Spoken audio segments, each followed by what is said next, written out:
gentlemen, it is my great pleasure to welcome you to the inauguration ceremony of the 80th Annual Academic Sessions of the Galle Medical Association.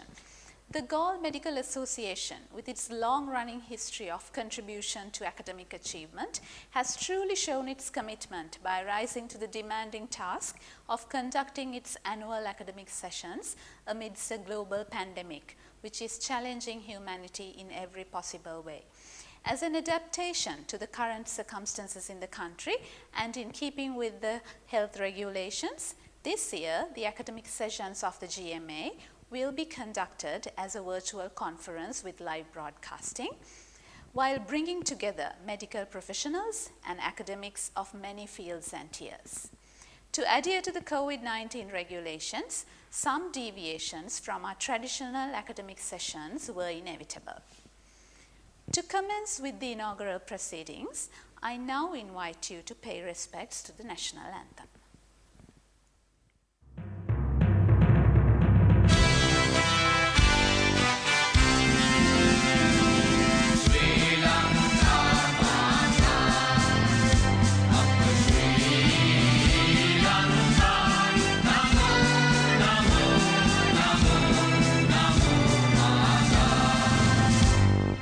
Sundara Siri Bagini Surati Ati Shubha Mala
knowledge that sheds light on our lives.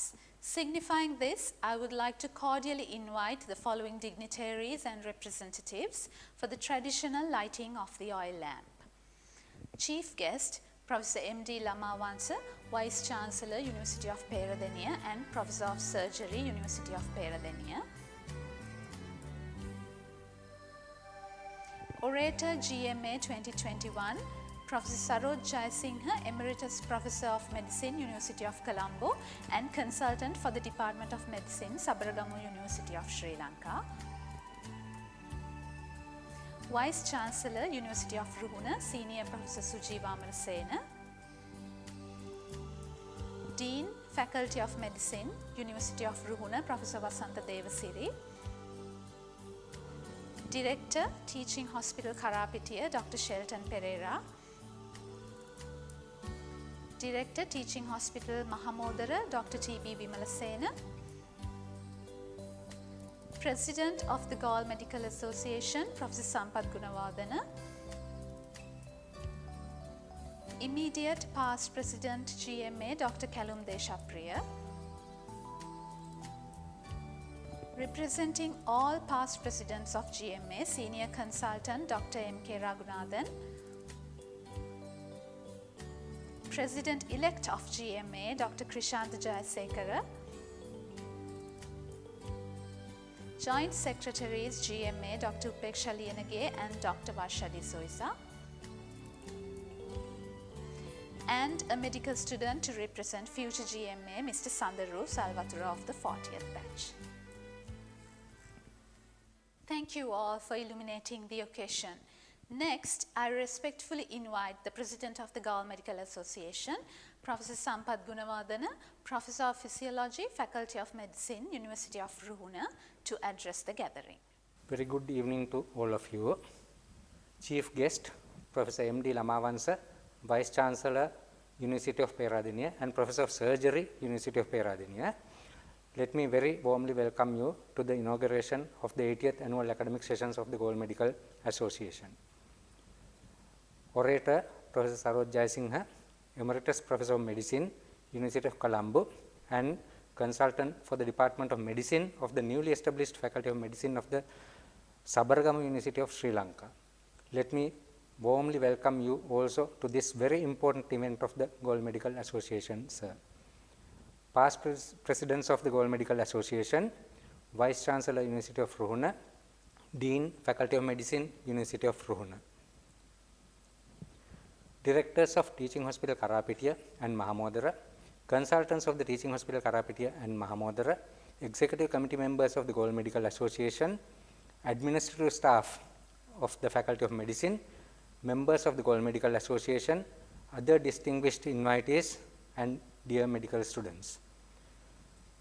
As the President of the Galle Medical Association, I welcome all of you very warmly to this most important annual event of the Galle Medical Association. I do value your presence here despite your very busy schedules. Due to the COVID-19 pandemic ravaging in the country, GMA had to adjust to the situation and decided to hold this event as a virtual event for the first time in its history. We had to make a lot of adjustments, make a lot of decisions, and we had to ask a lot from the resource persons too. They had to do their presentations early and pre-record them. A lot of email communications took place. Although the Secretary will deliver the vote of thanks at the end, I feel obliged that I must thank everybody involved for their fullest cooperation and support given to make this event a success. I believe it is my duty to take you briefly through the history of Galle Medical Association and its current activities. Galle Clinical Society, the predecessor of the Galle Medical Association, was established in 1940. That means this had been in existence for 81 years and is probably the second oldest medical association in Sri Lanka, being second only to SLMA. In 1993, Galle Clinical Society was transformed into Goal Medical Association. The last president of the Goal Clinical Society was Dr. D.S. Lienaracci, and the first president of the association with the new name Goal Medical Association was Professor P.L. Ariyananda. From my medical student days, it is known to us that Goal Clinical Society was very active in its academic activities and social activities for its members. Some examples include holding discussions on different clinical topics and holding cricket matches with students, etc. With time, these activities have become more organized, and under the Postgraduate Directorate, GMA conducts Registrar Excellence Forum, Young Specialist Forum, and Wednesday Medicine Forum, etc.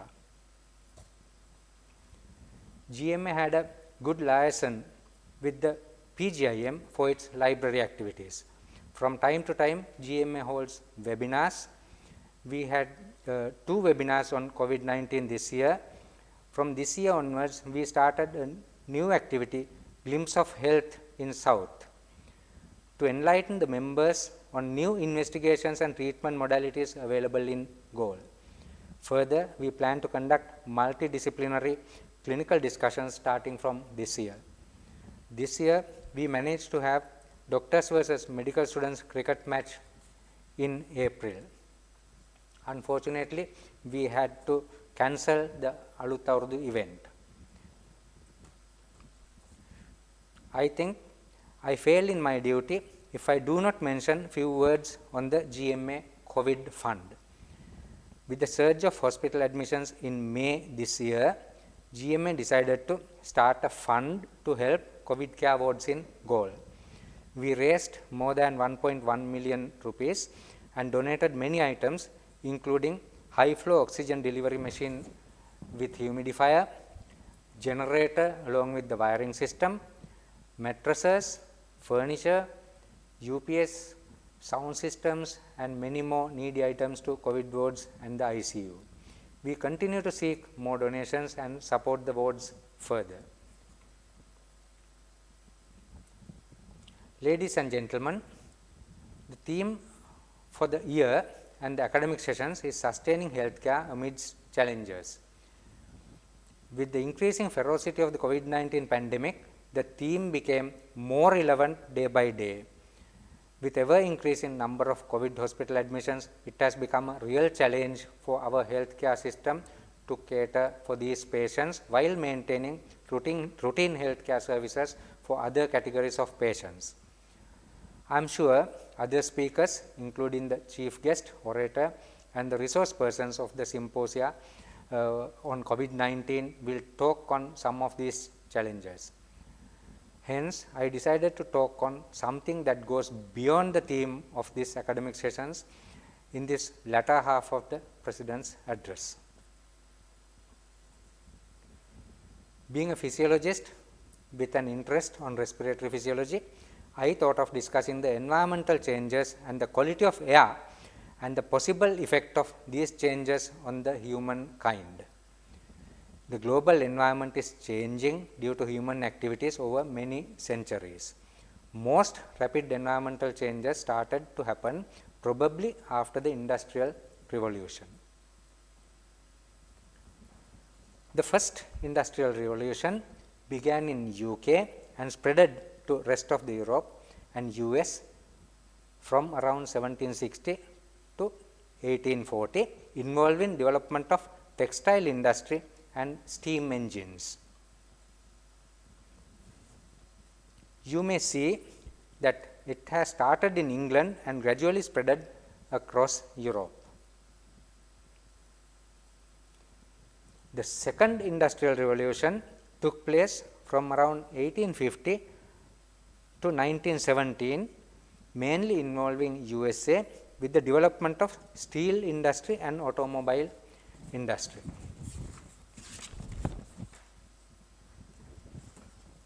You may note that there is a huge uncontrolled air pollution happening in and around these industrialized areas.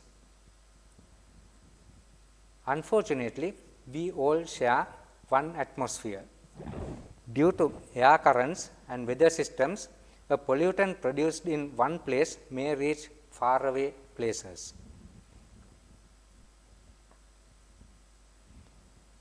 In this slide, it is apparent that there was a massive air pollution in New Delhi around 2019, which has probably made the air quality of Colombo also bad.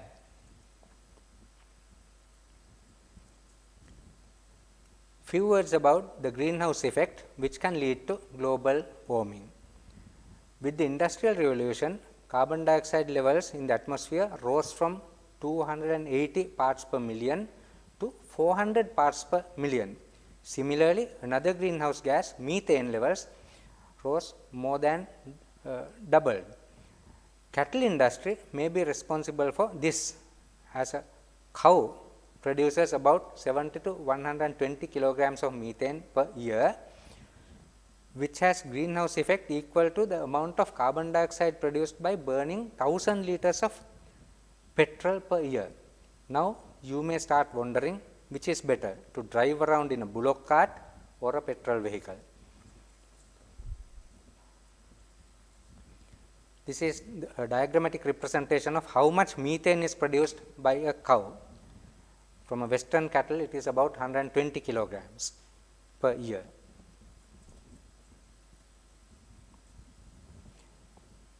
When we hear about warfare, we tend to think about human life lost and destruction to property.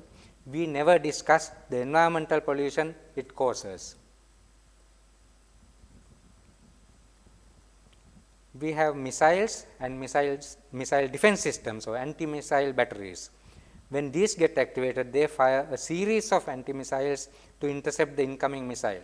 Although very spectacular, they produce large amount of heat and chemicals. These are shown to contribute to global warming. This shows what happens when global warming occurs. End of a glacier in Iceland. Global warming also resulted in melting of ice in Greenland and Antarctica. This melting ice causes rising sea levels and changes in weather patterns.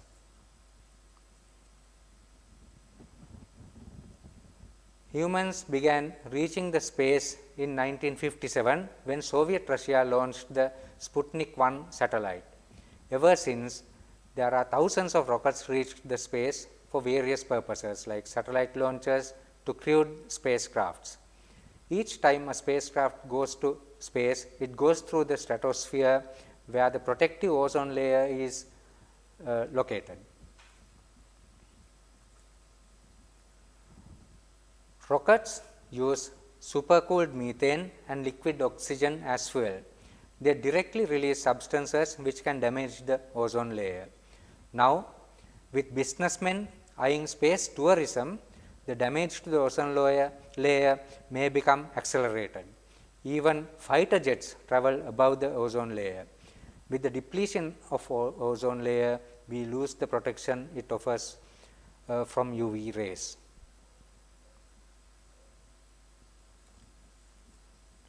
Let me tell you few words about air quality index.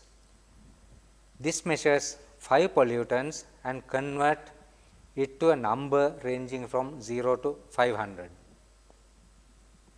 Depending on the number, air quality is classified in a range from good to hazardous along with a color coding.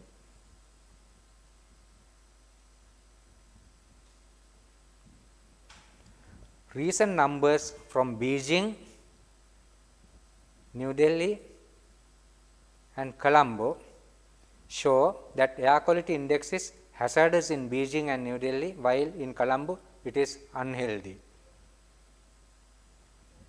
Couple of years ago, it was shown that in New Delhi, the air pollution is due to burning farmlands after harvesting and also due to lighting firecrackers for Deepavali, all man-made pollutions.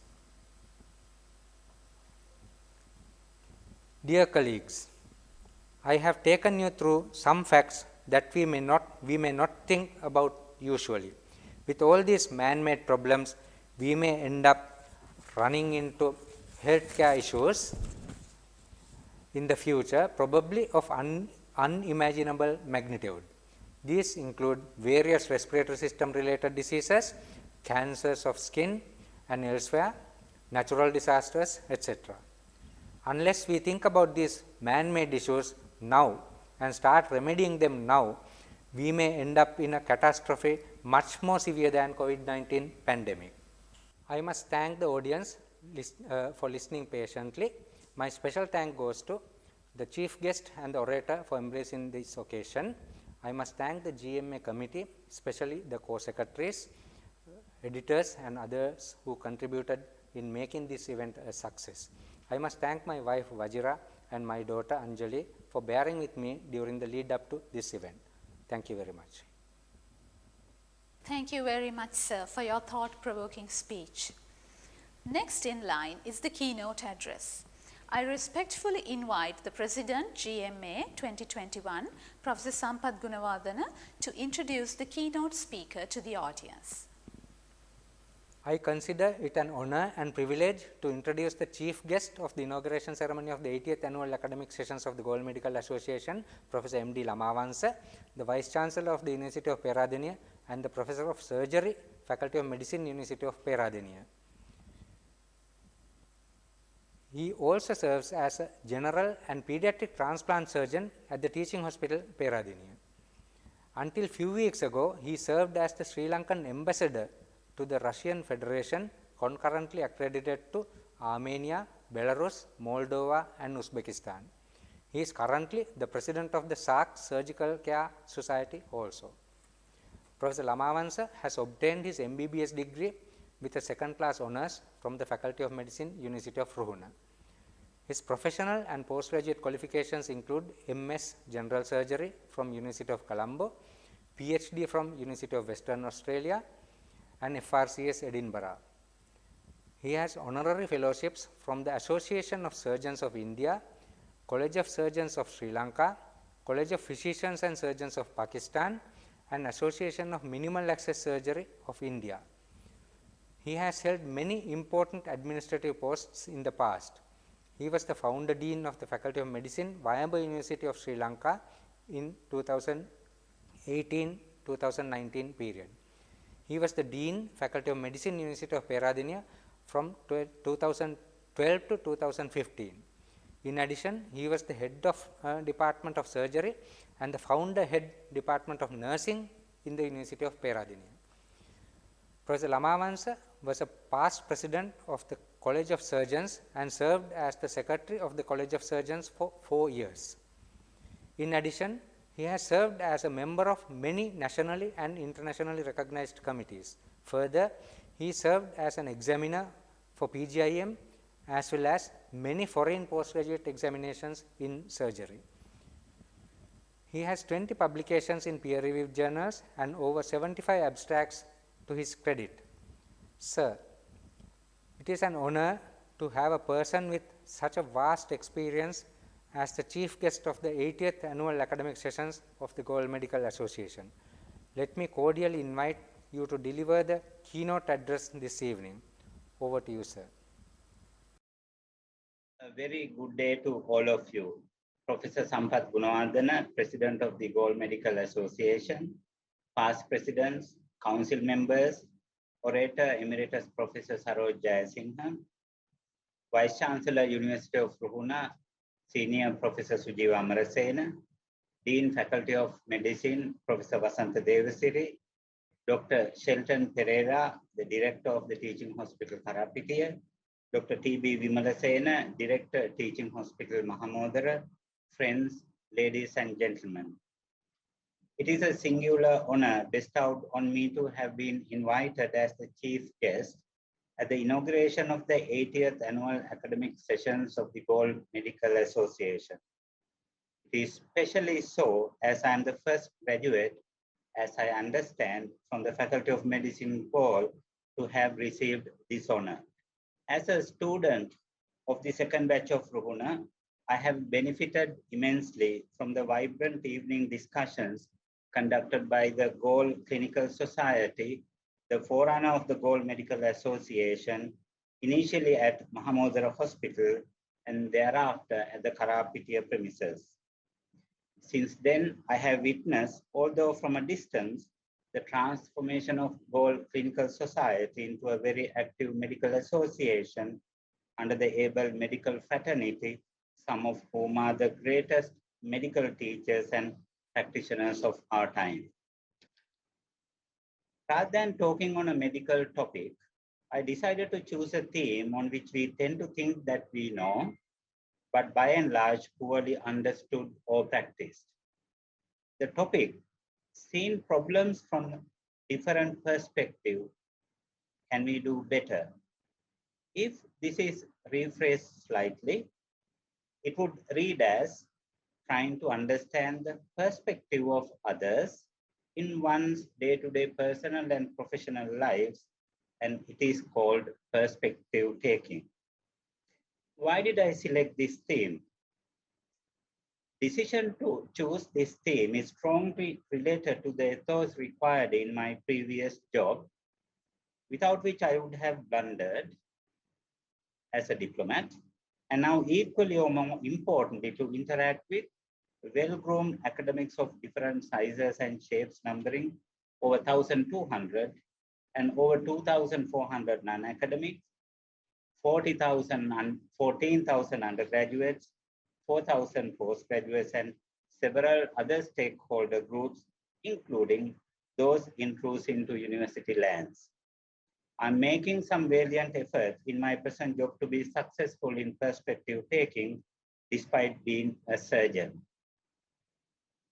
Perspective taking can be further described as not only the ability to understand how a situation appears to another person, but also as how that person is reacting cognitively and emotionally to the situation.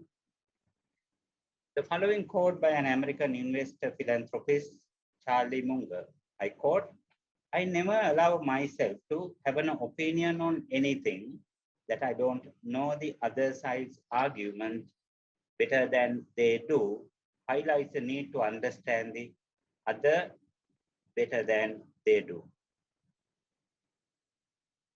A great example of different viewpoints is an actual view of an object from a different perspective. Let me quote from a children's book, a story about two porcelain cats sitting on a shelf. There was a rubber ball between them. The ball was half red and half blue. Each of the kittens could see only one side of the ball. They argued all day long about the color of the ball. One said it was red and the other that the ball was blue. They got so angry that the shelf started shaking. Both porcelain kittens fell off the shelf and shattered on the floor below. Objectively, they were both wrong and did not see reality as it was. Both kittens were right in their bubble. They just did not see the whole picture and in the end destroyed them. This type of destruction is not confined to porcelain kittens, seen unfortunately among the elite professionals too. Two ideas that we can take from this are, if the other person is strongly in favor of a point you can't see, maybe there is a reason for it. You don't have to prove your point. You have to understand that their way to bridge the gap. Another example in day-to-day encounter is news. There are inherent biases in the news they telecast or publish. Therefore, some viewers switch between TV news channels to get different perspectives more or less equally. Studies have linked lack of perspective taking to social dysfunction and aggressive behavior. Lack of perspective taking makes a person act in ways that are not considerate to other people in day-to-day life, making crucial decisions on behalf of others, revealing certain information about a person without their permission, insisting on your own flavors without considering other people's preferences, etc. When conflict arises and parties are unable to see things from each other's point of view, sometimes the fate of the relationships hangs on a thin thread. Psychology tells us that we start to develop this ability from a young age and throughout our adult life. However, we need to consciously apply this skill in our daily activities and interactions if we were to do well. But it's not easy. The process is gradual and requires abundance of hard work. The good news, however, is that with practice, our skills improve. As we reach positive outcomes, we become more and more motivated to put in effort. We are hardwired to self-preserve. Our minds will first view things in ways that will soothe us and make decisions that will preserve us. It is also important to acknowledge that our brains are hardwired to egocentric, anchoring, and adjustments. In other words, the very organ that we use to make sense of our world places us at the center of the world. It makes us the heroes and gives the others only supporting roles. This phenomenon explains why we immediately refer to our own experiences, opinions, and perspectives and use I more often than required as our base point. Thereby, we choose the most comforting or the easiest point of view. For example, it may be easier to conclude that a colleague we dislike was sacked for his or her poor performances at work than promoted for no-nonsense attitude at work. In another example, close to my present job, it may be easier for university students to conclude that their VC deans or proctors are strict and inconsiderate because they refuse to allow the students to go on trips without permission. However, they fail to understand that it was caring attitude and the worry for their safety and being a regulatory requirement. We as medical men and women listen to different perspectives in our professional lives. Complex clinical problems are solved on trying to understand the perspective of the others. As students in GOL, we had the first-hand experience of perspective taking, although we did not jargonize our experiences like what I'm trying to do today. In one of the evening sessions of the GOL Clinical Society, I can well remember the senior consultants discussing the management of a middle-aged man presented with a neck knot without any other symptoms. The mild-mannered ENT surgeon in charge of the patient was searching through all the holes of the upper body for a cause of lymphadenopathy, and the clinically aggressive general surgeon's perspective was to biopsy the damn thing, as he expressed, which would enable localizing the origin of the enlargement to a particular set of organs or organ. Mind you, this was a time when we did not have fine needle aspirations, ultrasound, or CT. There is no way to perfect perspective taking skills, but the conscious attempt to understand another's point of view can build new neural pathways, create real learning, and reshape interactions. Without losing its meaning, giving another name to the issue at hand can generate new connections and help unclog what was previously stuck. For example, an organization which is faced with high staff turnover, the problem could be renamed from the original question, is it high staff turnover that is affecting the business, or rather the retention difficulties? Problems can be seen from the core outwards. Are you trying to prevent something from happening? How about going for the opposite reaction? Let's say you need to de-incentivize a specific behavior of your employees. For instance, reduce productivity. Shall we say particular university division derived from poor attitude of workers, absenteeism, and so on. Perhaps as opposed to imposing punishments, which could eventually lead to overall dissatisfaction, one might go ahead and incentivize higher performance. Solutions are often two-way street. What some may regard as a solution may be the initial root of the problem for the others, and vice versa. Considering a wider frame of views has the potential to generate previously unseen perspectives, and resolutions. Understanding how a specific decision could affect others is key to understanding its full extent. If what apparently came off as a major inconvenience to some may turns out to be highly beneficial for others. So it may well be worth considering incurring it as an expense. It might be worth trying to compartmentalize the problems into small elements. Dealing with one piece of the issue at a time will help ease the workload and in turn help speed things up. Mathematicians use this in their day-to-day work. If everything else fails, trying to run the problems through circles outside the issue at hand could work. A fresh, new perspective into the matter is bound to shake things up just enough to clear the fog. Bringing in people with other areas of expertise can complement the knowledge that's already on the table, providing with a final piece of the puzzle. Once, not long ago, I was perplexed with the behavior of one of the high-end academics of my staff. I decided to ignore the academics so that no more friction or adversaries could emanate. In passing, I mentioned this to another senior academic living these days in the United States, from whom I generally get advice. He said, "You have done no harm. You don't have any personal issues with him. Therefore, engage with him and try to understand him. The outcome has been beyond my expectation." Try going directly to the worst case scenarios and moving from a perspective of defeat could prove the key to not only better navigate the issue, but rather to deconstruct it from its final expression backwards right up to its origin. Any gain is a win. By illuminating the problem in a positive light, it is possible to realize that in spite of its many potential pitfalls, there can also be benefit to it. Sometimes the reward may surpass the initial damage, as I mentioned earlier.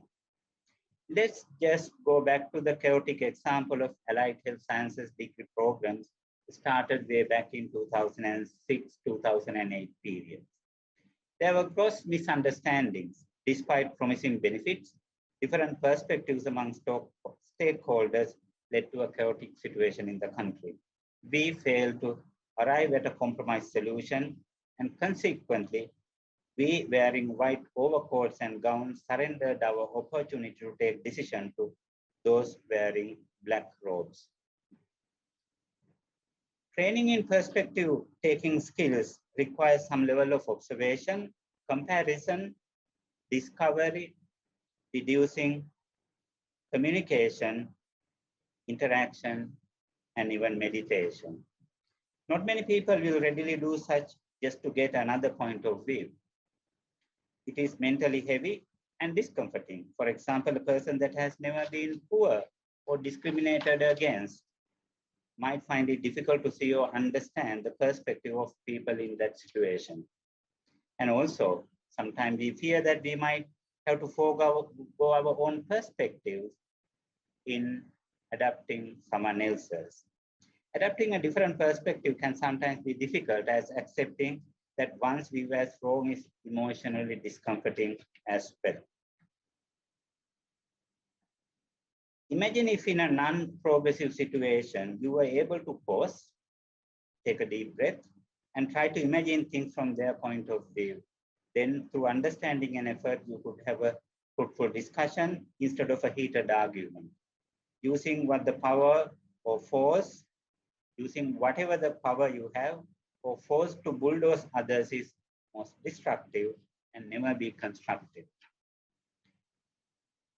In the first step of perspective taking, we mindfully decide to set aside our own goals.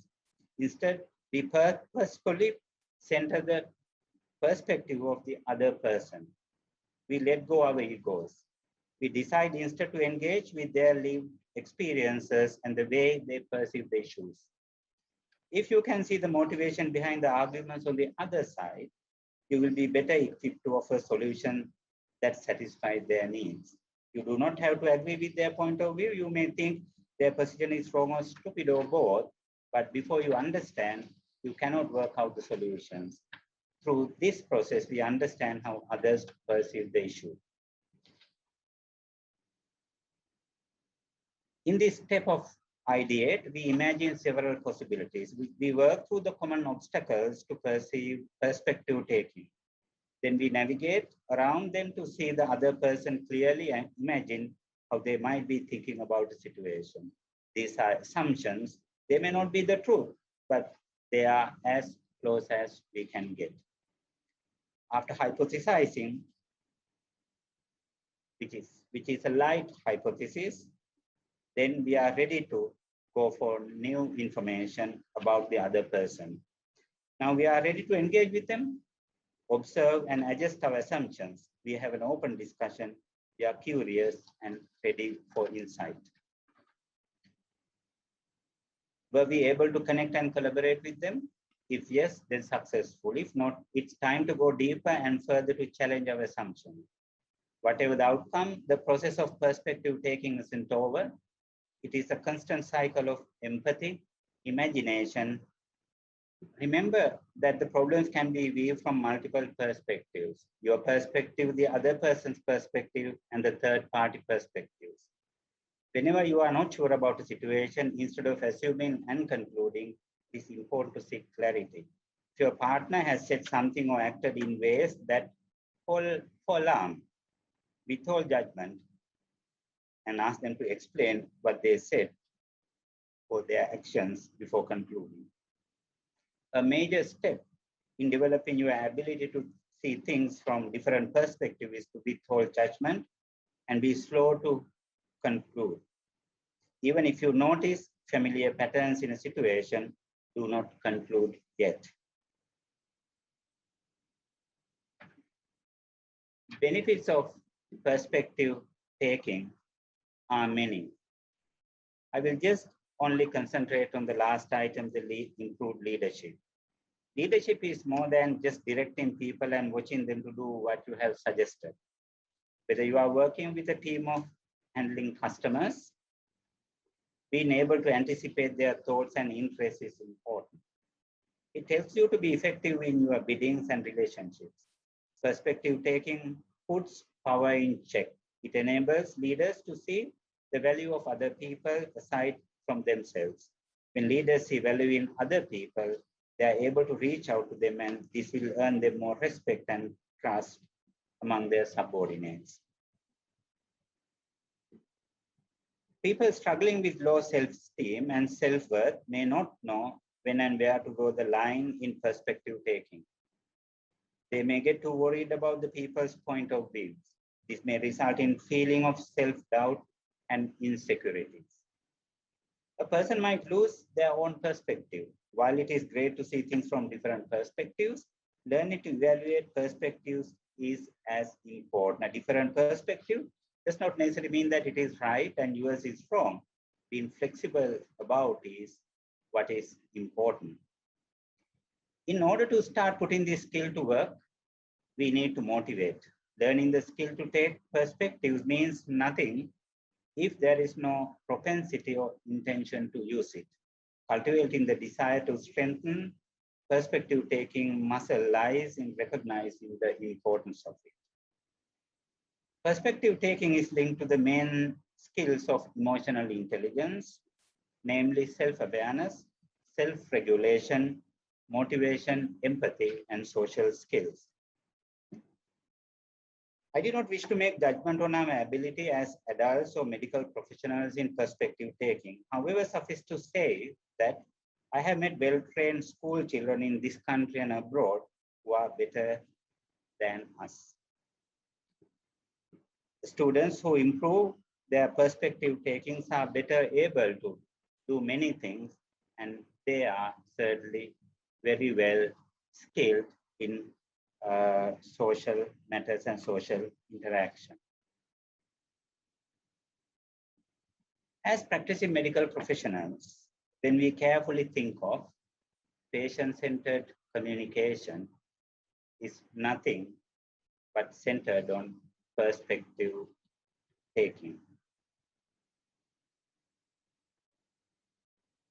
President of Gold Medical Association, ladies and gentlemen. I belong to a specific era of the history of the medical school in Gaul. I saw then the close association between the faculty and the clinical society from which we harness many attributes embedded in us. I consider your invitation to me as a gesture to appreciate those pioneer students of Gaul and particularly the second batch. I believe we as a second batch has made justice to the faculty and the clinical environment from which we gain training by producing the highest number of consultants per batch as a percentage ever in the history of any faculty of medicine in Sri Lanka. 2/3 of my batchmates became consultants. 6 or 7 professors, presidents of several professional organizations at national and regional levels and international levels, 3 deans, served 3 different universities, established 2 new faculties in this country, 1 secretary to a ministry and major general, and 1 ambassador, and 2 incumbent vice chancellors, 1 seen the picture, the number 1 and the last one. Dear teachers from both sides across the road, you could not have asked more from us, the second batch. The beauty is, even though our teachers are retired, some like Lama, Pana, and Asoka and Ari, as we fondly call them, do not forget to send a line or give a call even now to congratulate our successors. Finally, the steadfast effort made to hold this year's conference, despite the current pandemic, is testimony to the GMA's commitment to its core functions. This year, under the leadership of Professor Sampath Gunawardena, and as a consequence of his meticulous attention to detail, I am most certain that you will experience a successful conference, notwithstanding the pandemic, and that you will therefore achieve a memorable year. Thank you very much indeed once again. Thank you, sir, for your words of wisdom. Encouraging and appreciating professional achievements. Each year, the Gaul Medical Association presents numerous awards to its valued members. Next, I cordially invite the postgraduate coordinator, Dr. Ganaka Senaratna, consultant physician, Teaching Hospital Karapitiya, to announce the GMA Awards 2021. Good evening, everyone. Young Specialist Forum of the Gaul Medical Association has been established to support our senior trainees for their professional development. So GMA has established this Young Specialist Forum about 3 years back, and it has been on action since then. Presentation skill development, foreign training familiarization, and communication skills development are some of the aspects that had been addressed at the Young Specialist Forum. Senior registrars across all the specialties are given an opportunity to make presentation of their own, where panel of eminent judges assess them. In addition to the assessment and deciding the merit, each presenter is given a valuable personal feedback at the end, which really help them to improve. And the best presenter will be given the opportunity to present at our annual academic session each year. So year 2021, we had 5 such presentations made by all the senior registrars across all the specialties. Unfortunately, we had to postpone many of them because of the pandemic situation. Ladies and gentlemen, the winner of the Young Specialist Forum 2021 is Dr. Tarindu Eranga Kananka Hewa, Senior Registrar in Internal Medicine, attached to Ward 3435, for his presentation on Stethoscope of the 21st Century. Are you ready for the new era in medicine? Please welcome Dr. Tarindu Eranga Kananka Hewa. We had selected 2 other presenters for the merit certificate. First merit certificate is awarded to Dr. Pratibha Karyavasa, Senior Registrar of Pediatrics, for her presentation on obstructive sleep apnea in children, a diagnostic challenge to the children. Please welcome Dr. Pratibha. Second merit certificate is awarded to Dr. Sahan Mendis, Senior Registrar in Internal Medicine attached to Professorial Medical Unit and Lecturer in Pharmacology in Department of Pharmacology, Faculty of Medicine, for his presentation on To Kill or to Cure a Prescriber's Jealousy. Please welcome Dr. Sahan Mendis. Gold Medical Association wishes all the very best to all our presenters in their future endeavors. Now it's time to present the winner of the best presentation in clinical medicine, selected from registrars in general medicine at the Wednesday postgraduate medicine meeting. The winner is Dr. Chetana Naomi Karunatilake, Registrar in General Medicine attached to Ward 3435. Ladies and gentlemen, we would like to again wish all the very best from the Postgraduate Directorate of World Medical Association to all the presenters who made their presentation at both these forums. Thank you very much. Thank you, sir. The most prestigious event of an academic body is its oration. I respectfully invite President GMA 2021, Professor Sampath Gunawardena, to introduce the GMA Orator 2021 to the audience. It is my pleasant duty to introduce the orator of the 80th Annual Academic Sessions of the Gold Medical Association, Professor Saroj Jayasinghe, Emeritus Professor of Medicine, University of Colombo. He currently works as a consultant to the Department of Medicine, Faculty of Medicine, Sabaragama University of Sri Lanka. He qualified with MBBS honours from the Faculty of Medicine, University of Colombo, and has an MD Colombo, MD by thesis from the University of Bristol, and an MRCP UK. He is a Fellow of the Royal College of Physicians, London, the Ceylon College of Physicians, and the National Academy of Sciences of Sri Lanka. In 2016, he was awarded his third doctorate, a PhD by the University of Colombo, for his thesis on poverty, ill health, and social welfare policies, a study of the urban poor in Sri Lanka. He was a former chair professor of medicine, Faculty of Medicine, University of Colombo, and was one of the longest serving consultant physicians at the National Hospital of Sri Lanka until his retirement in 2021. He was the first director of Medical Education Development and Research Center, MEDAC, the academic director of the Health Development and Research Unit that conducts multidisciplinary courses with a focus on social determinants of health, and the founder head of Department of Medical Humanities, the first such department in Sri Lanka and in the region.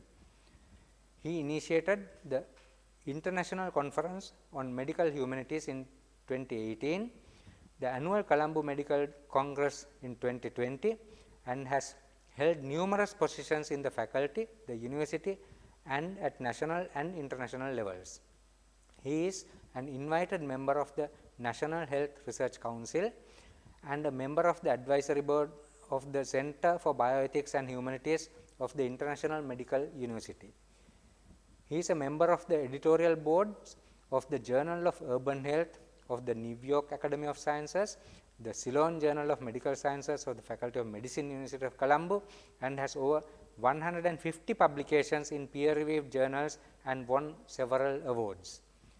His current interests include studies on kindness in healthcare workers, systems science, clinical reasoning, and urban health. During the past 18 months, he has conducted or collaborated in several projects related to COVID-19.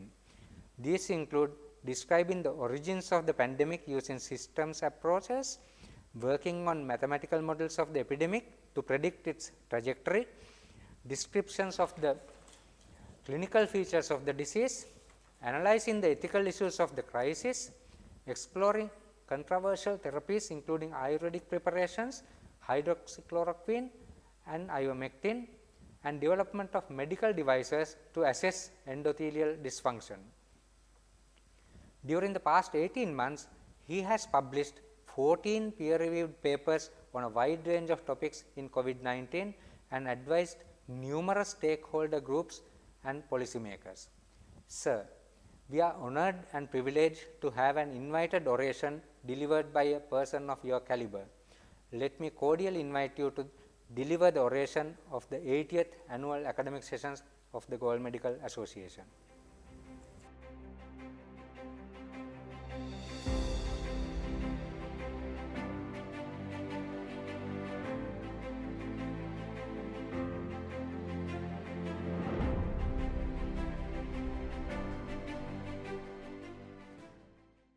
Good evening, Chief Guest, Professor M.D. Lamawansa, Vice Chancellor, University of Perodenia, Guest of Honor and Guests of Honor, Professor Sujiba Amarasena, Vice Chancellor, University of Ruhuna, Dean Professor Vasanta Devseti, Faculty of Medicine, University of Ruhuna, and Directors of the Teaching Hospitals of Karapitiya and Mahamodara. And Professor Sampath Gunawardena, President of the Galle Medical Association, members of the Council, members of the Galle Medical Association in the past, present and future, distinguished invitees who are joining the event online. Firstly, let me thank the President and Council of the Galle Medical Association for inviting me to deliver the prestigious Galle Medical Association Oration 2021 virtually, which I consider a great honor and privilege. Since your beginnings as a Galle Clinical Society in 1940, you have done a tremendous service to the profession and development of healthcare both locally and nationally. My humble tribute to you. I have had the privilege of knowing the first president of the GMA, my dear friend Professor P.L. Aryananda, and almost all subsequent presidents. I have also delivered invited lectures at previous GMA academic sessions of the University of Ruhuna, and have a publication in the very first issue of the Galle Medical Journal at the time when my batchmate, Dr. Ruwan Ekanayaka, was the editor. My association with Galle has a long history. Very briefly, my great-grandfather lived in Nagoda and pioneered sugar production. He was a key philanthropist of the Nagoda Royal National College. My late father, Mr. Donald Amarasiri Jayasinghe, was brought up at Nagoda and schooled in Richmond. I have fond childhood memories of making hundreds of visits to my ancestral home at Nagoda. So thank you once again for granting me this honor. The theme of the 80th Annual Academic Sessions is Sustaining Healthcare Amidst Challenges. I have therefore chosen a topic aligned to the theme, Sustaining Healthcare Amidst the COVID Challenge, an opportunity for scientists and academics. During the next 30 minutes or so, I will explore what this challenge is, what the opportunity we have as academics, scientists, and clinicians, and I hope to touch on clinical features, therapies, certain mental models or concepts we use, mathematical modeling, and some devices, all in relation to the COVID epidemic. I must also upfront state the conflicts of interest, and that relates to that I'm an advisor to one of the companies which are developing a device for endothelial dysfunction, which I hope to describe during this oration. COVID-19 is an unprecedented pandemic, And unlike any previous pandemics, it's unfolding in real time. And we are seeing it happen through the social media. So it could be taken as a challenge which may overwhelm us, but I think we have a wonderful intellectual opportunity. For the first time, we are seeing it unfold, and we can be at the edge of knowledge, because no one in this world is having special knowledge as regards to COVID-19. Everything is just 18 or 24 months old. So my suggestion and my earnest request is for academics to use this and ride this intellectual wave. Rather than getting drowned, use this and move along. See how it unfolds. See history in the making, because this is something which we are not going to see again in the future. That is a new disease which is causing such a pandemic in a totally unprepared world. So now I would like to touch on some of the work which I have been involved in relation to clinical features and therapies. The clinical features were described in one of the papers I was a co-author in. It was at the initial stages of the epidemic, and where we looked at the clinical features basically, and found that about 77% of persons who contract the infection are in fact asymptomatic. So that's something which is well known now and not of much relevance to the knowledge base at present. But what interested me more and recently was about silent hypoxia. And this is a topic I'm sure the current president, Professor Sampath Gunawardena, who did his PhD on vagal afferents in heart failure in relation to the lung, I'm sure he will find this fascinating. And this relates to this what we call silent hypoxia. As you all know, there is hypoxia or desaturation in patients who have COVID. And you would have seen some of the pictures in the social media of people collapsing, and that's because the hypoxia is silent. They do not have dyspnea, they do not feel ill, but their saturations are sometimes in the 70s, 60s, and then they suddenly collapse. Now, a bright young physician, Dr. Mahendra Ekanayaka from Homagama and Vathara, had looked at this very carefully. And what I'm going to say in the next few minutes is mainly his work, and I have been associated with that work, and we've just submitted a publication using his concepts. Now, there are certain phases of hypoxia which we can describe, and you can use exertional desaturation to detect hypoxia. That is, you exert and you see the hypoxia and the levels of desaturation. What he found was isolated post-exertion desaturation, which I will now describe. Now, if you look at of COVID-19 is when this described here in the next few slides, how the virus enters the cell, and that's the cell of the epithelial cell, and causes an infection, and with that you can have cytokines being released, or you can have microangiopathic vasculopathy, and you can have specific antibody developing. And this shows the 5 phases of this infection. So you have the infection in the upper airway, then it starts to shed, and it's detected on the swabs. This is during the incubation period. Once it starts to shed, you can detect it with the PCR.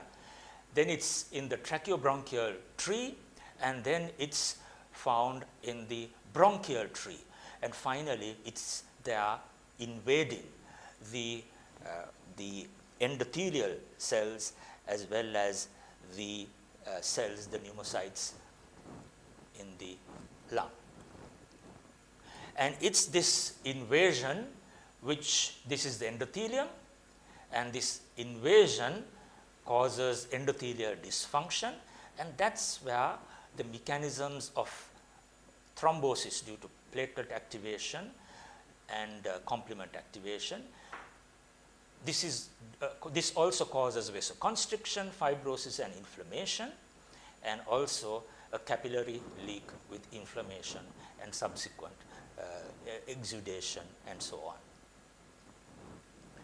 Now, the other interesting aspect is these thrombosis, microthrombi forming in different areas of the vasculature. So, you have it in the pulmonary venular territory as well as in the pulmonary arterial territory and also in the capillaries. And you can see how these blockages which will form, which will open up, which will form again, can lead to hypoxia. So, it's a very dynamic process which is happening. Now, if you look at the pathophysiology of happy hypoxemia, you will see how the pathologies which I described begin or evolve over a period of time. So, you have initially edema and atelectasis causing intrapulmonary shunting of air as well as blood. Then you have changes in the perfusion because the endothelial dysfunction and so on, then the regulation of pulmonary vasculature is affected, and then you start to have intravascular microthrombi. And it's only with these pathologies that the saturation starts to drop. But the person is still not dyspneic. You become dyspneic only with reduced lung compliance and increase in dead space and so on, with carbon dioxide retention and so on. So, this is the reason why people who go around walking at this stage, with exertion, their saturation drops and they can fall unconscious. So, that happens fairly quickly, and that can happen even when a person walks from the hospital bed to the toilet, and that's key. And this can happen to people who are walking outside, and you have seen clips of videos where people have fallen dead in shopping malls, and that's because of the silent hypoxia. And this is critical because we need to educate the health professionals as well as the people that exertion can be deadly. So, you get hypoxia without dyspnea because of all these reasons, right? Shunts, dysregulation, lung diffusion getting affected, formation of intravascular microthrombi, but you don't feel dyspneic because lung compliance is preserved. There is no increase in airway resistance, there are no bronchi, there is no increase in dead space, and furthermore, even the peripheral chemoreceptors might be desensitized. That could be even due to the virus having a direct effect. We know that the virus affects the sense of smell. So, whether it affects the chemoreceptors. And what really happens then is that the respiratory center does not sense that there is a discomfort or an uncomfortable sensation of breathing. So, you are not dyspneic. And you can have this sort of desaturation even with severe illness, and the person will not know. There won't be dyspnea, and unless you look carefully for the respiratory rate, you might not detect it. And this is the spectrum which we see, from asymptomatic to mild to moderate to severe and critical. Now, what Dr. Mahendra Ekanayaka highlighted will be shown in the next few slides. Now, if you are at rest and you do a standard exercise, and the standard exercise is seated to standing for 30 seconds, about 8 to 10 times you can do this. In a normal person or person with mild COVID, the saturation does not drop.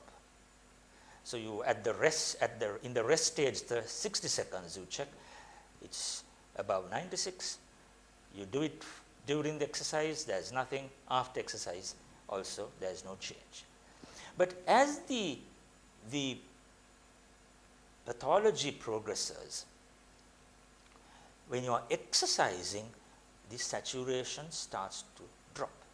And if it is below 94, then you know that that's a danger sign, because that could indicate that you are bordering on severe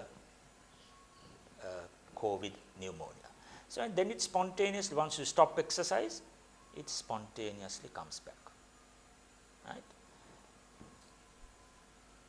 Now, in a few, if you exercise more than 30 seconds, right? So at 30 seconds there is no drop, but more than 30 seconds, the saturation starts to drop and it comes back to normal. Again, understandable. So you are having a situation where you need more exercise to drop your saturation. Now, what's interesting is he found that there is a group who don't have desaturation at rest. It's above 96, otherwise you won't do the test.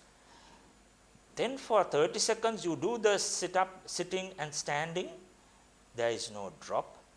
And if you observe for a few seconds, and you're supposed to observe for 90 seconds, because there's a lag period and then it drops, sometimes drops below 94. In his own words, this is a game changer, like similar to the identification of critical phase in dengue. And I agreed with him, because I think this is a very important early sign, or which could be an important early sign, and that's isolated post-exertion desaturation. And we looked at some of the cases he has seen, and this is now being replicated by the other authors here, Ananda Vijayvikrama and so on, and several respiratory physicians, even at Karapiti I know, have had a look at this, and they all agree that this could be an important clinical test which we can do, and we have submitted this for publication.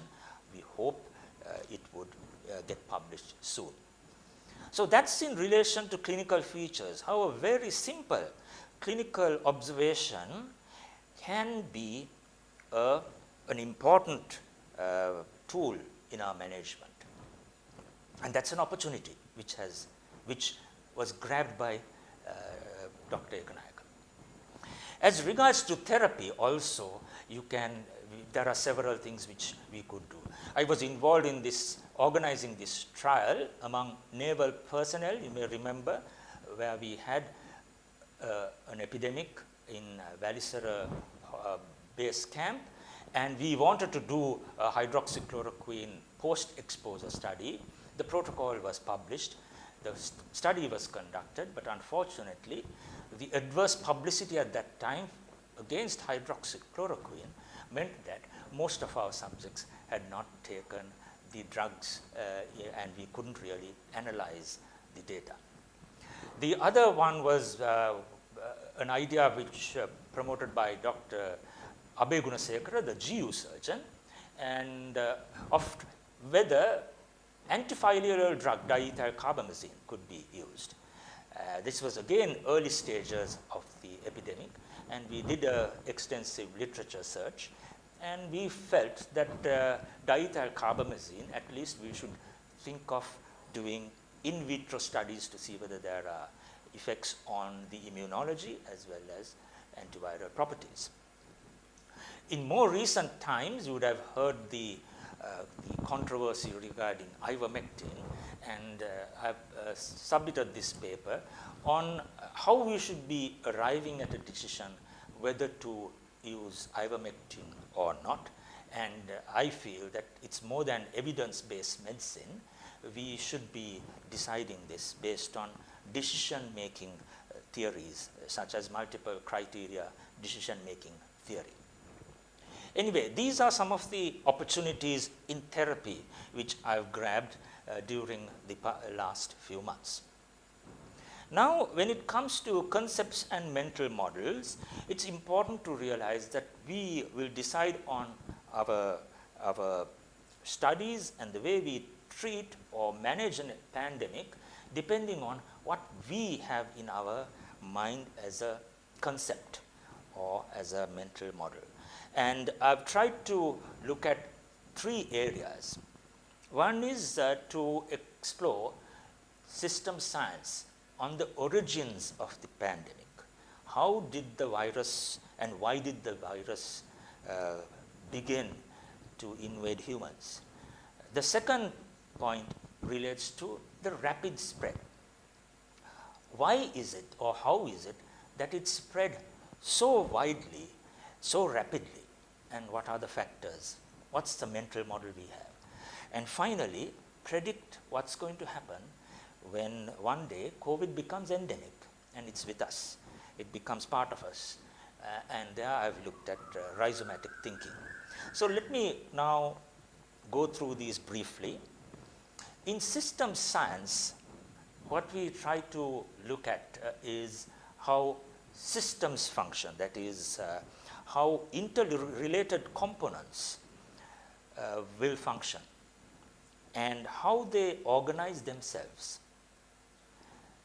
Let me explain. If you look at this flock of birds, none of the birds here know which way they are going. None of them are leaders in this, and none of them will know this shape of their flock. But through a simple set of interactions and rules, they are functioning as a whole. It functions as a system. It's self-organized, and that's what we mean by a system where an interacting and independent components function as an integrated whole. And you can use this when you try to describe, or you can use this conceptualization or mental model when you're talking of population health. So we use these principles of a systems approach to understand COVID-19. And this was published recently. And we looked at a very basic process. So the virus, which is there in the wild, has to infect animals which we consume or we come into contact with. So we have animal husbandry or the wet markets in China.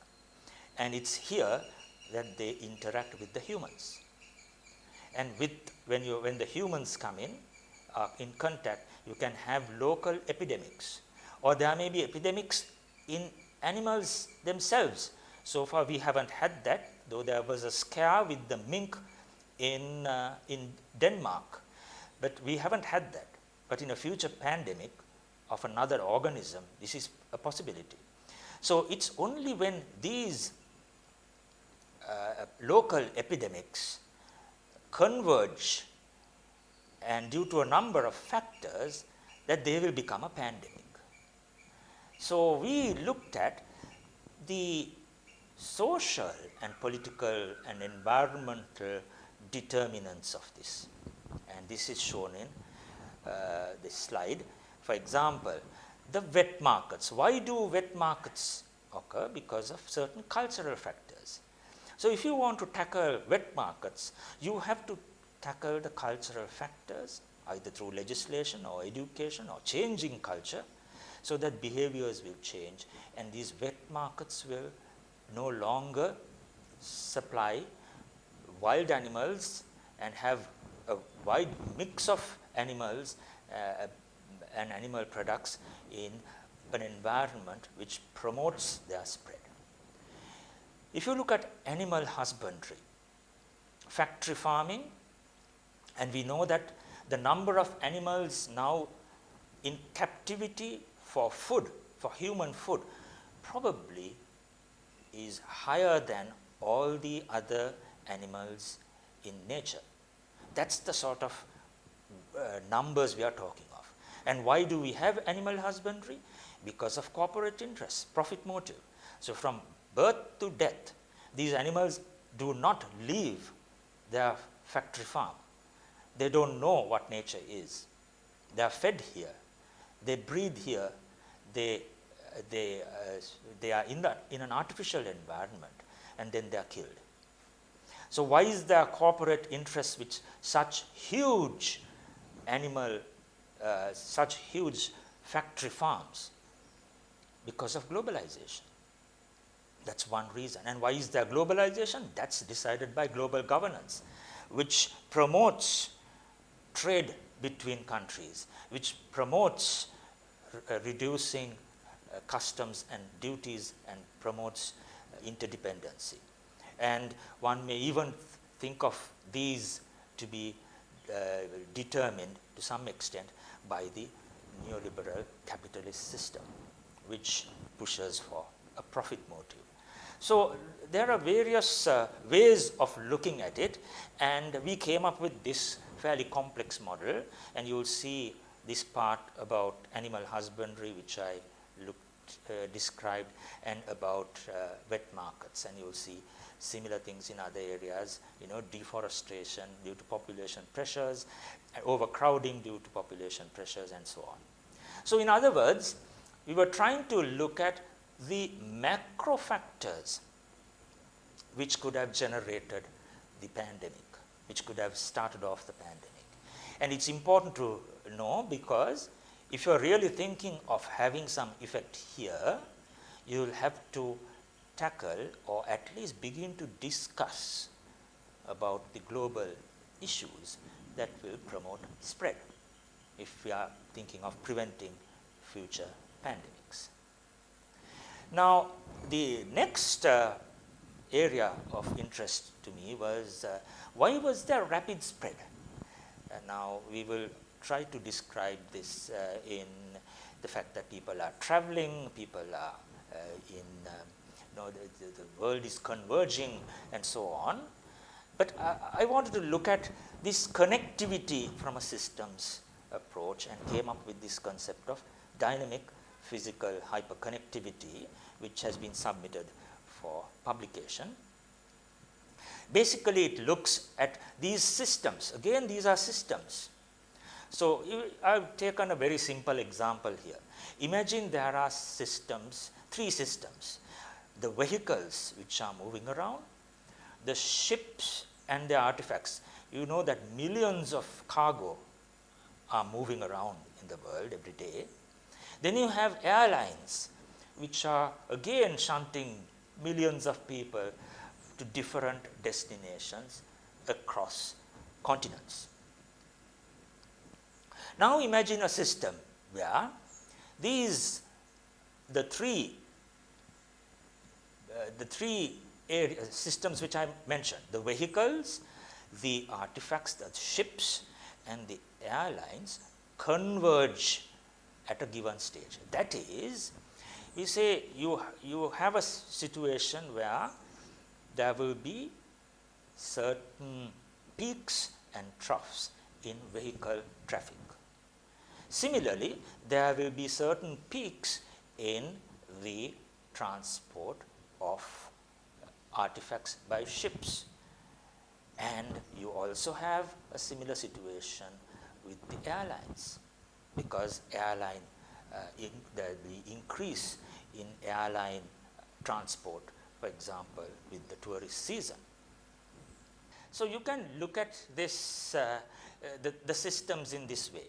Imagine Wuhan at the time when there were so many vehicles moving around, and the holiday season, which was transporting millions of people out of Wuhan, some of them traveling around the world, because Wuhan was an international transport travel hub, and also its internal port transporting goods within China. Now, if all these converge, you will have a situation where the numbers, the spread can accelerate and spread all over the world. So it's again a mental model of looking at connectivity. We are using hyperconnectivity, which is a concept from the IT field.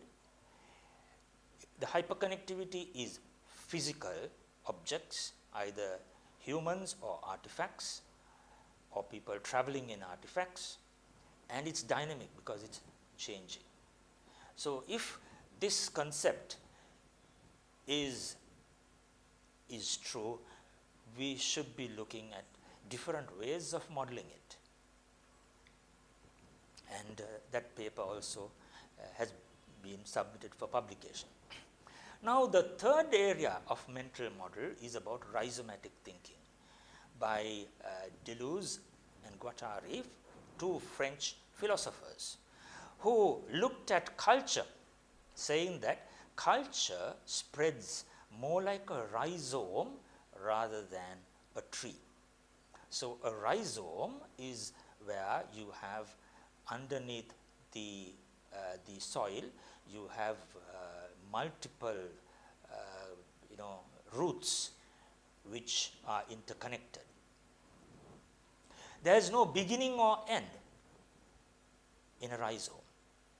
It spreads as if it's spreading on surface, and it can go into new areas, it can get interrupted, but it can retreat and it can spread again.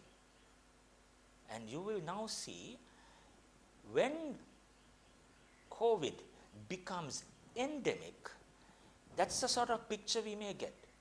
It will spread, there'll be vaccines, then it will retreat, then there would be variants, it will spread again, and it will be like a mosaic. It will just go like the roots of a rhizome. So instead of talking of epidemic clusters, convergence of epidemic clusters, which we have in our mental model, we should be thinking of endemic rhizomes which will arise. This again has been submitted for publication and accepted for publication in World Futures. Now I get on to modeling. So I've now so far discussed about certain clinical features and then about certain mental models, and now let's get on to hardcore modeling of the epidemic. And initially we looked at the model used in Vietnam and Sri Lanka, because if you remember, Sri Lanka was very successful with the first wave. And if we did not tackle the first wave, we would have had a devastating epidemic. And most of us would be dead by now, because if there was no vaccine in sight, we didn't know about dexamethasone, we didn't know about masks. You may remember even the WHO was saying not to use masks at this stage. But we had a different model which we used, which Sri Lanka used. And this paper compared the success of the Sri Lankan model with what they did in Vietnam. We have been less successful with the second wave, and now we are having problems with the third wave, but that's something which is happening all over the world. So what do we do? Why do we do modeling? We do it because when we want to test a hypothesis in a controlled environment, we are able to bring in different factors and then ask ourselves this question, what if? Now that's something which we can't do. If we have a model, we can say, what if the vaccination is 50%? What if the vaccination happens in 3 months, and so on.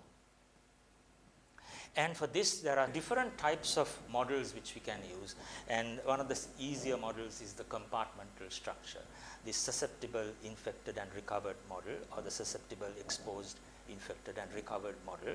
And I'm indebted to Professor Sanjeeva Pereira, the chair professor of mathematics, and who is heading the Center for Mathematical Modeling, for being party to these studies. So in the initial stages, we looked at different types of modeling. One was a phenomenological modeling, that is to look at the epidemic in these different countries and different areas and use the mathematical concepts to look at what's happening in Sri Lanka or predict what's happening. The second one was where we used the SIER, the compartment model, and also we looked at effectiveness of strategies to help control the outbreak. And all these have been published in the journals. Now, in a SIER model, is very simple. You divide the population into compartments. So you have a group who are susceptible and they get exposed. Once they get exposed, a certain proportion gets infected. Out of those who get infected, a small proportion dies and a large proportion recover. Now, in Sri Lanka, it was different to other countries because this was mainly imported cases. But now this factor would be less important. Initially, it was imported cases which brought in susceptible people to Sri Lanka as well as brought in the infection. Now, you can further add to this. So, the infected people can go into ICUs, and from the ICUs a certain proportion will die. From the ICUs a certain proportion will recover, or the infected people will also recover. So, if you, in a concept wise, you are using mathematical formulae, especially differential equations, for each of these. And then you combine all these and run your model. We found that the projected cases would increase depending on the time we imposed movement restrictions. The earlier you have movement restrictions, the less the numbers. So that's the sort of what if question we can ask with mathematical modeling, and again a fascinating area of work using secondary data. You are not collecting data, you are using publicly available data to develop your models. But you must remember that there is a lot of criticism about mathematical modeling, because garbage in and garbage out. So if you do not have the correct assumptions, you will get results which are not reliable, and these have been critiqued in certain journals, excellent articles on the use and misuse of mathematical modeling. Now, I must also bring in these two examples, because recently in the media they were talking about the University of Washington model, heavily criticized because at the beginning, because this did not predict the course of the pandemic in the initial stages until it was refined later on. Similar problem happened with the Imperial College model, which again gave the sort of information which made certain policy decisions which they found was ultimately not, it didn't really work well for the policies. Interestingly here too, this is a critique of the Imperial College model coming from the warfare command. That's how research is happening even in the military in those countries. So the possible solution to this is to develop something like a meta-analysis of models. So you have an ensemble model, that is, you use the different forecasts and combine them to develop your model for spread of COVID, and that's what is being used by CDC.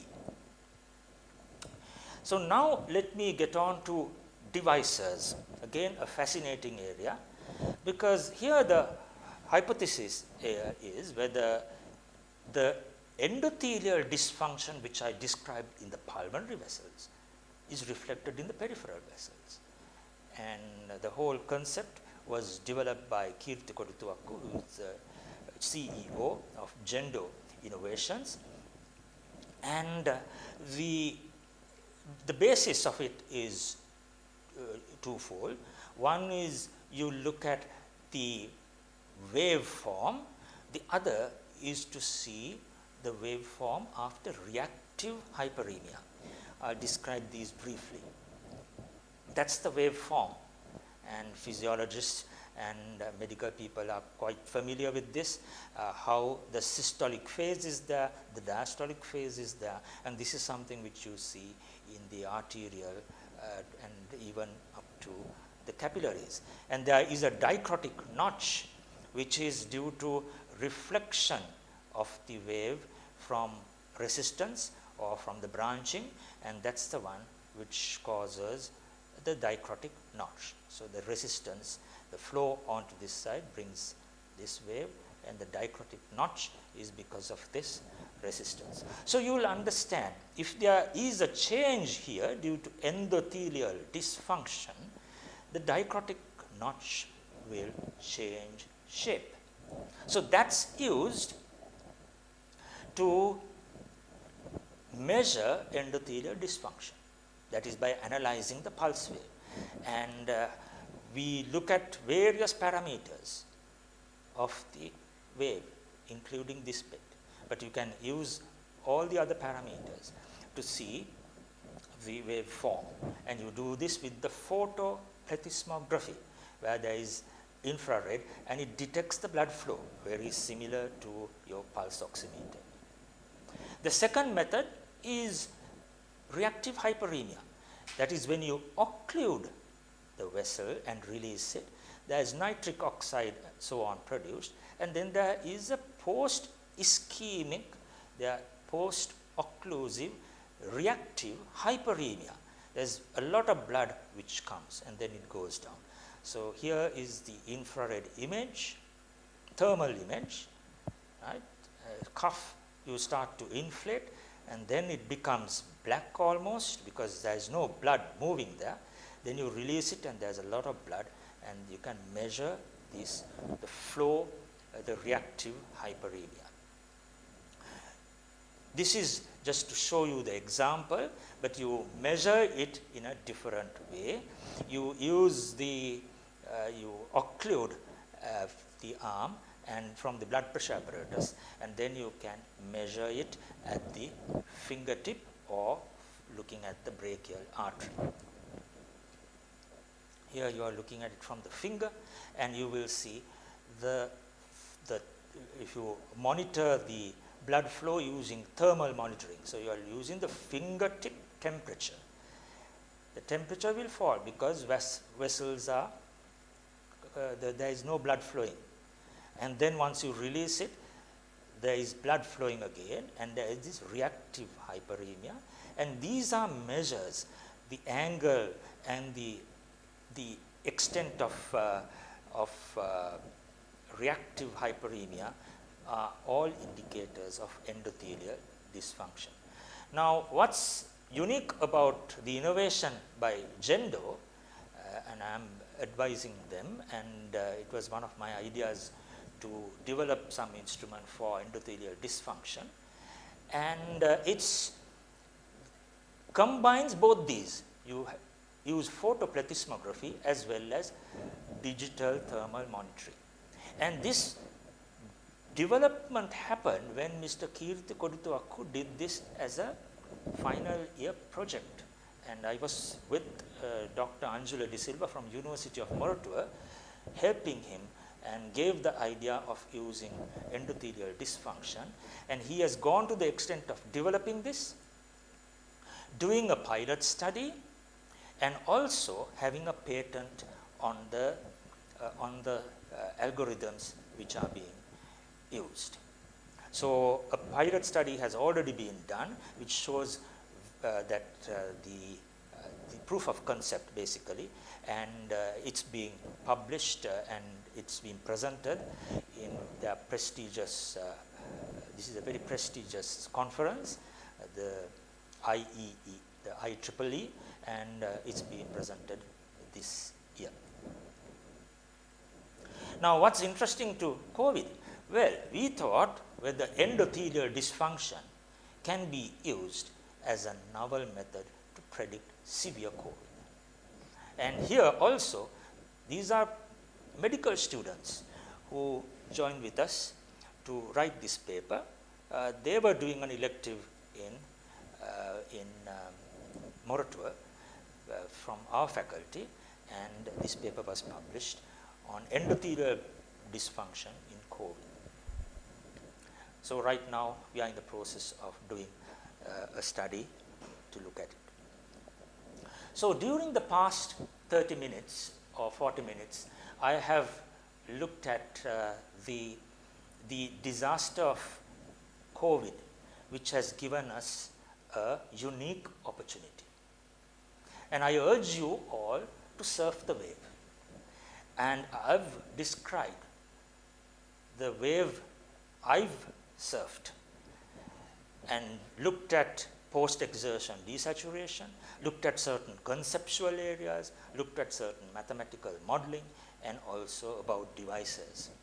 I have also ventured to the area of ethics and humanities in relation to COVID, and I have about 12 to 13 publications right now on COVID in press or already published. So, ladies and gentlemen, President of the Gaul Medical Association and Council, let me once again thank you for giving me this opportunity and inviting me to deliver this prestigious oration. Finally, I wish to thank the Gaul Medical Association, but I must thank my parents, and that's my father and mother. Both of them are not with us anymore, and also the collaborators whom I have worked with, Dr. Mahendra Ekanayaka, Professor Sanjeeva Pereira, and Mr. Kirti Koduthuwakku. Thank you very much once again, and good evening to you. Thank you. Thank you very much, sir, for your timely and insightful speech. Many hands were united to make this virtual conference a possibility under challenging circumstances. To appreciate and recognize the contributions, I cordially invite Joint Secretary, Gaul Medical Association, Dr. Upeksha Liyanage, Consultant Physician, Teaching Hospital, Karapitiya, to propose the vote of thanks this evening. The Chief Guest, Professor M.D. Lamavansa, GMA Orator for year 2021, Emeritus Professor Saroj Jayasinghe, past Presidents and the members of the Gaul Medical Association, invited guests, students, ladies and gentlemen. On behalf of the President and the Executive Committee of the Gaul Medical Association, it is my pleasure to propose the vote of thanks at the inauguration ceremony of the 80th Annual Academic Sessions. The Chief Guest, Professor M.D. Lamavansa, Vice Chancellor, University of Peradeniya, we wish to express our profound gratitude to you, sir, for sparing your valuable time to address us on this evening. Thank you very much, sir, for enlightening us on a timely topic. Orator of the 80th Annual Academic Sessions, Emeritus Professor Saroj Jayasinghe, we wish to thank you, sir, for accepting our invitation to share your priceless scientific work for this year's GMA oration. Senior Professor Sujiva Amarasena, Vice Chancellor, University of Ruhuna. Thank you, sir, for gracing this occasion. Professor Vasanta Devasiri, Dean, Faculty of Medicine, University of Ruhuna. Sir, we value your encouragement and continuous support for GMA activities and also for permitting us to use the conference hall and its facilities. Thank you very much, sir.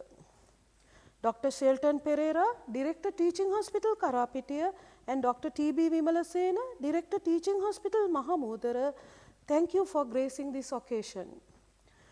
We take this opportunity to thank all the guest speakers of the plenary lectures and symposia of academic sessions for all the efforts taken to share their knowledge with us. Our thanks should also go to the judges and reviewers of the free papers and posters and also the chairpersons of all sessions of the academic program. We wish to thank the head of the Department of Community Medicine, Dr. Champa Vijayasinghe, and her staff for their kind cooperation extended in arranging venue for coordinating activities of the virtual session. Dr. Lalindi De Silva for taking the task of comparing all the inauguration ceremony and the academic sessions. The service you provide is invaluable. Our special thanks go to the group of medical students who will be taking part in the entertainment event tonight for their creativity and commitment. We must also thank Sureka Samanmali, Savitri Vijayasiri, and Nisansala Vikramasinghe, the management assistants of GMA, for their continuous support in organizing GMA activities. The members of the event management team, the International Institute of Knowledge Management, TICOM events, for the assistance given in the arrangements. We wish to thank our main sponsors, Roche Biotech, Sun Pharma, Cipla, AstraZeneca, and George Stewart Health for their generous contribution. We would also like to thank all the other sponsors for their contributions. There are so many of you, you have worked tirelessly behind the scene to make this occasion a success. We thank you all for the support given. Finally, we extend our thanks to all of you, ladies and gentlemen, for being here with us, adding glamour to this evening. Thank you. Have a pleasant evening. Thank you, Madam. With this, we come to the end of this inauguration ceremony of the 80th Annual Academic Sessions of the GMA. It was indeed an evening well spent with accomplished dignitaries, imparting knowledge, and with much more to look forward to. The scientific sessions, which commence this afternoon, will continue again from tomorrow morning and will be broadcasted alive. Please do join us via Zoom platform for a stimulating academic experience. Before we wind up for the day, let us enjoy this colorful performance by the medical students of the Faculty of Medicine, University of Ruhuna.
no alibi, 'cause I've drawn regret from the truth of 1,000 lies. So let mercy come and wash away what I've done.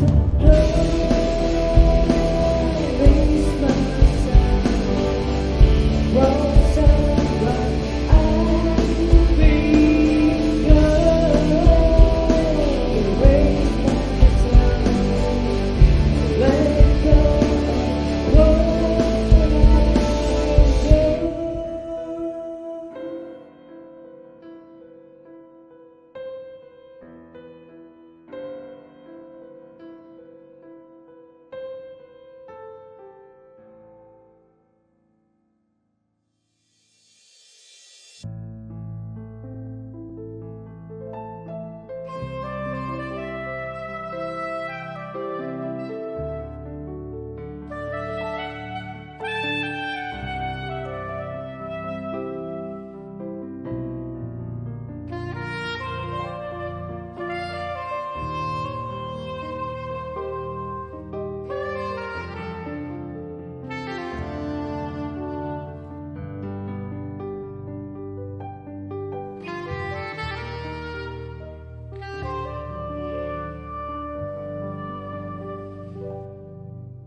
Sulagang hamayay kasate ina ay sobatang marume Naginairit ngaya'y lumibihitena Suyamay lutali වනමල් සුගන්ධයයි පැතිරෙන තුරු ලතාමතුයෙන් පිබිදෙන අලසංගලෝසේ පෙනෙන නියවන් වනයයි විහිදෙනා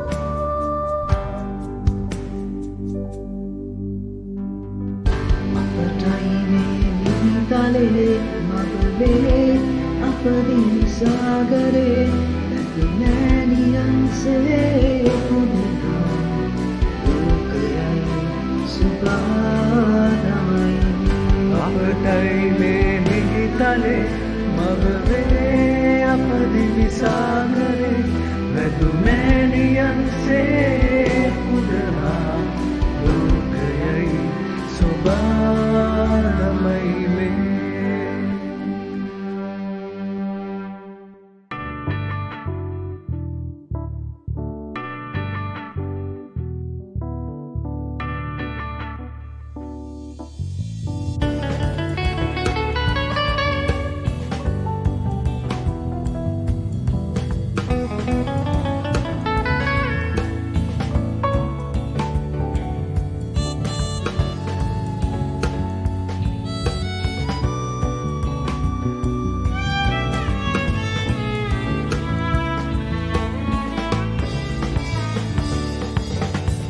නිලම්බරේ සුදු පළවිරෑන් යන දිනක් උදා වේවා දොරින් දොරට හස රැලි රැලි තෙරපෙන කලක් උදා වේවා නිලම්බරේ සුදු පළවිරෑන් යන දිනක් උදා වේවා දොරින් දොරට හස රැලි රැලි තෙරපෙන කලක් උදා වේවා මුටින් ගලා ගිය ලෝහිත කඳුලෙන් සිනිල් සයුරු මත මෙදවියකි නින්දි කල්වි දිනගත් තනහද සහන්සිලෙන් මුටින් ගලා ගිය ලෝහිත කඳුලෙන් සිනිල් සයුරු මත වැඳවියකි පියෙන් විකල්වි දිනගත් ජනහද සහන්සිල සොයෙන් සැනගි නිලම්බරේ සුදු කඳුලෙන්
Let's get together and feel alright.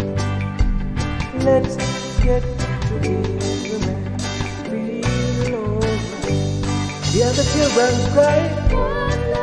Hear the children cry. Sing you thanks and praise to the Lord, and I will feel alright. So let's get together and feel alright. Whoa, whoa, whoa, whoa, whoa. Let them all pass over dirty remarks.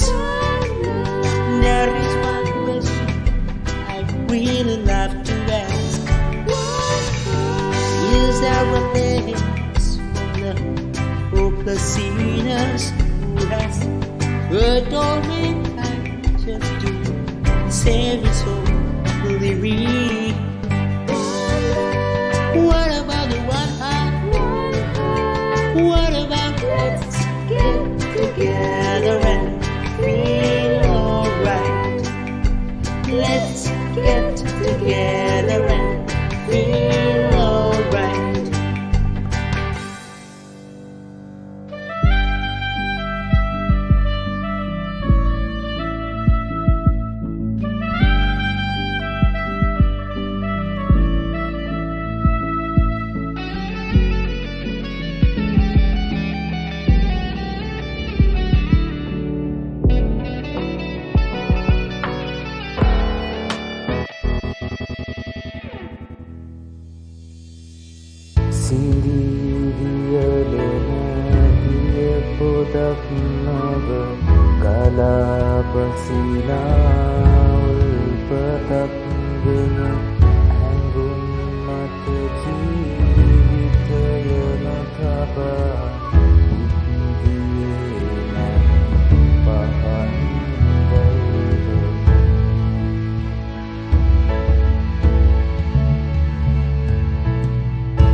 We have now come to the conclusion of the inauguration ceremony.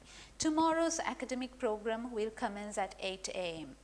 Thank you, ladies and gentlemen, and have a pleasant evening.